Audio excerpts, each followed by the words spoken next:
Welcome to our channel. இன்றைக்கி டேப்லெட்டை பற்றின ஒரு இன்ட்ரெஸ்டிங் ஃபேக்ட்ஸ் தான் பார்க்க போகிறோம். நம்ம பாடியில் இப்போ ஏதோ ஒரு இடத்துல ஹெவி பெயின் இருக்குது. ஸோ அந்த பெயின்லேருந்து ரிலீஃப் ஆகிறதுக்காக டாக்டரை கன்சல்ட் பண்ணுறோம். ஸோ அவர் அதுக்காக டேப்லெட் கொடுக்குறாரு. ஸோ அந்த டேப்லெட் எப்படி நம்ம பாடிக்குள்ளே போய் அந்த பர்டிகுலர் அந்த இடத்த மட்டும் கண்டுபிடிச்சி சரி செய்யுதுன்னு தான் நம்ம பார்க்க போகிறோம். ஃபார் எக்ஸாம்பிள், இப்போ நம்ம சால்ட் எடுத்துக்கிட்டோம் அப்படின்னா, சால்ட் வந்து எல்லா சால்வெண்ட்ஸ்லேயும் கரையாது. தண்ணியில் கரையிற அளவுக்கு அது ஆல்கஹாலில் கரையாது. ஸோ அதே மாதிரி தான் நம்ம எடுத்துக்கக்கூடிய மெடிசன் வந்து நம்ம பாடியில் இருக்கக்கூடிய ஒரு சில செல்களில் இருக்கக்கூடிய தனித்த சிறப்பு வாய்ந்த புரதங்களோட மட்டும் பிணையக்கூடிய தன்மை இருக்கும்.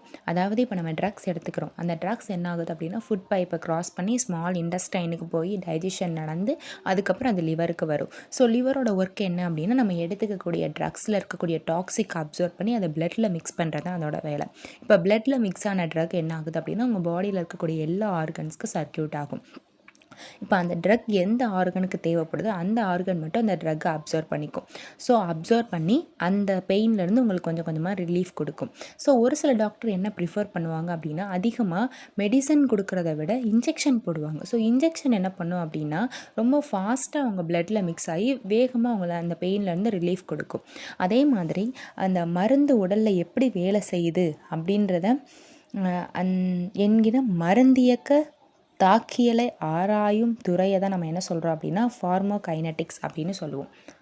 அதே மாதிரி இதில் நிறைய சைடு எஃபெக்ட்ஸும் வந்து இருக்குது. அதாவது இந்த ட்ரக்ஸை வந்து அதாவது ஒரு சில நிறைய ஆர்கன்ஸ் அப்சர்வ் பண்ணுறதுக்கு வாய்ப்பு இருக்குது. இப்போ எக்ஸாம்பிளுக்கு நம்ம சளி டானிக் எடுத்துக்கிறோம் அப்படின்னா, நம்ம டானிக் எடுத்து கொஞ்சம் நேரத்தில் என்ன ஆகும் அப்படின்னா தூக்கம் வந்துடும்.